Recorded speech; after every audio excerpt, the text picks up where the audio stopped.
A Rússia tem uma das maiores e mais poderosas forças armadas do mundo, mas a invasão da Ucrânia vem deixando uma imagem diferente disso. Muitos analistas militares nos Estados Unidos e países da Europa ficaram surpresos com seu desempenho no campo da batalha até agora. Os avanços militares parecem ter parado e alguns questionam se a Rússia terá capacidade para se recuperar das perdas que sofreu. Esta semana, um militar da OTAN disse à BBC: os russos claramente não alcançaram seus objetivos e provavelmente não o farão. O primeiro erro russo foi subestimar a força da resistência e as capacidades das próprias forças armadas da Ucrânia, que são bem menores do que as da Rússia. A Rússia tem um orçamento anual de defesa de mais de 60 bilhões de dólares, 300 milhões de reais, em comparação com os gastos da Ucrânia, de pouco mais de 4 bilhões de dólares, 20 bilhões de reais. Ao mesmo tempo, a Rússia e muitos outros parecem ter superestimado suas próprias forças militares. O presidente Vladimir Putin embarcou isso em um ambicioso programa de modernização das suas forças armadas, e ele próprio pode ter acreditado demais em seu projeto. No início da invasão, a Rússia tinha uma clara vantagem aérea, com as aeronaves de combate perto da fronteira, superando a força aérea da Ucrânia em uma proporção de 3:1. A maioria dos analistas militares acreditava que a força invasora rapidamente estabeleceria sua superioridade no ar, mas não foi o que aconteceu. As defesas aéreas da Ucrânia ainda estão se mostrando eficazes, limitando a capacidade de manobra da Rússia.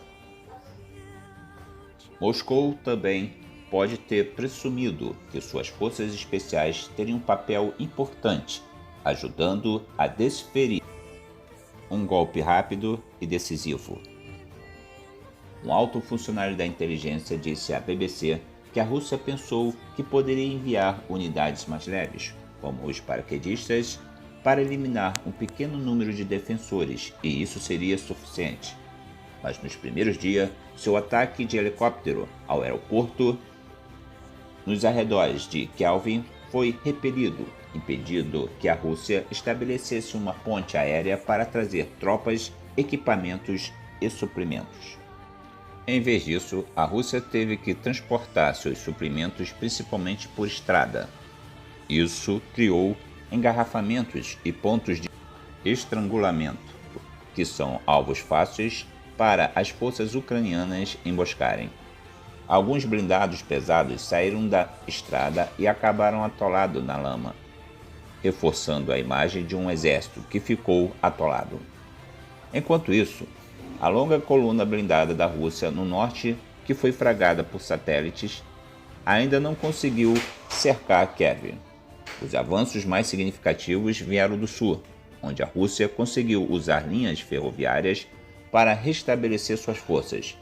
O secretário de Defesa do Reino Unido disse à BBC que as forças do presidente Putin perderam impulso.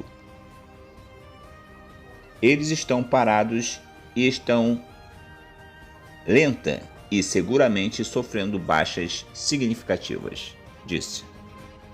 A Rússia acumulou uma força de cerca de 190 mil soldados para esta invasão, e a maioria deles já participou de alguma forma de batalha.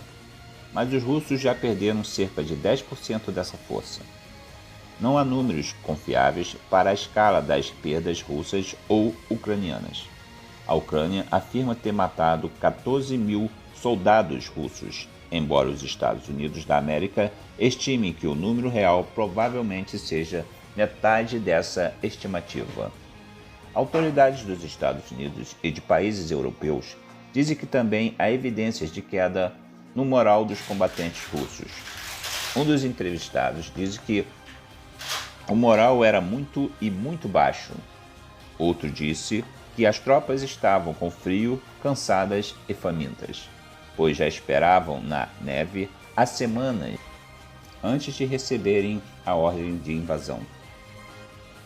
A Rússia já foi forçada a procurar mais tropas para compensar suas perdas, incluindo a movimentação de unidades de reserva de lugares distantes como o leste do país e a Armênia.